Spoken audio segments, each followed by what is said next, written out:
Part 3 for that chapter 19, we're going to look at here some of the factors that can affect the activity of an enzyme. We're going to look at the substrate or the enzyme concentration as well as temperature and pH. So substrate concentration, this is a curve I would like you to just spend some time upon.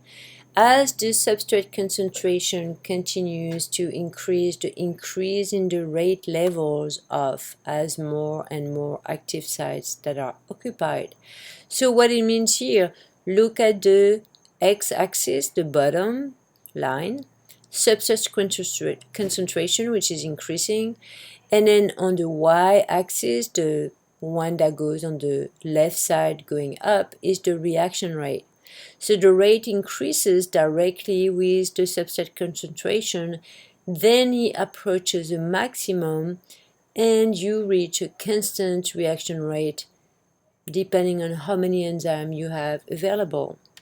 When you look at here the enzyme concentration, well here it's a little bit different. We are looking at enzyme concentration that is increasing, that's the x-axis on the bottom of your graph, but just please pay attention, this is an excess of substrate. So as long as you add more enzymes, more enzyme, they can just speed up the reaction, so you get into a straight line.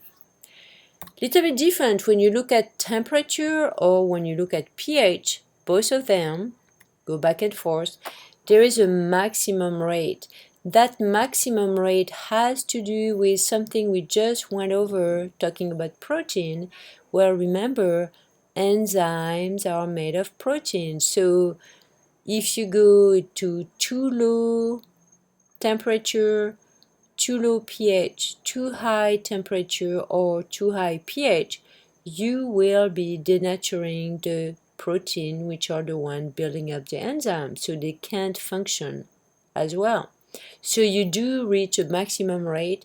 The one curve here on the pH shows you that every enzyme has a different pH rate, which is very important. And then we're looking at the regulation, so you need to learn those as well. There is the activation of an enzyme, any process that initiates or increases the reaction of an enzyme, and inhibition either slows down or stops the action of the enzyme. Some of them are reversible. We call them uncompetitive inhibition. That means that the inhibitor does not compete with the substrate for the active site. It binds to the enzyme substrate complex, so the reaction occurs less efficiently or not at all.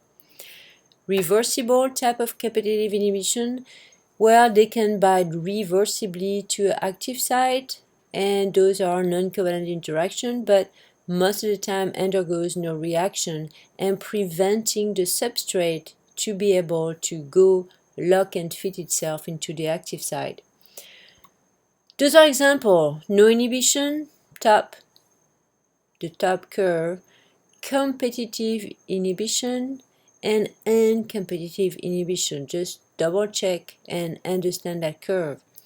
And then we go to what we call the irreversible inhibition. Well, this is where you are going to have a connection where the active site is no more available for the substrate.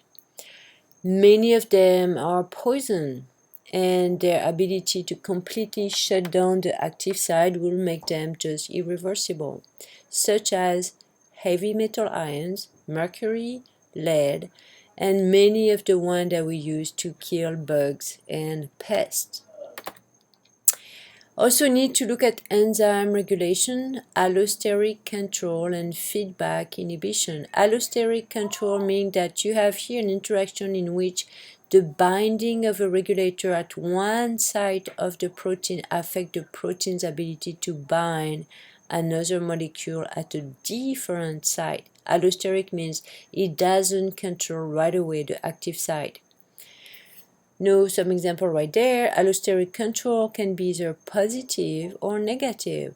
And if you look at the diagram, you see the negative allosteric regulator. It goes into a very specific site that is different from the active site, and will change the shape of the active site of the enzyme, making it not available. When you're looking at a positive regulator, where it's going to have to bind first to make the active site available and fitting for the substrate.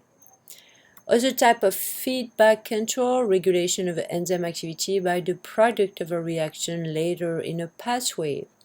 And feedback is very important. If you have here D inhibits enzyme 1, then the amount of A and B are going to decrease, and then you don't have any more D that are going to be synthesized.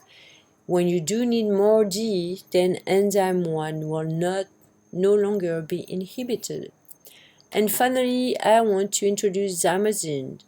Those are compounds that become active enzyme after undergoing a chemical change.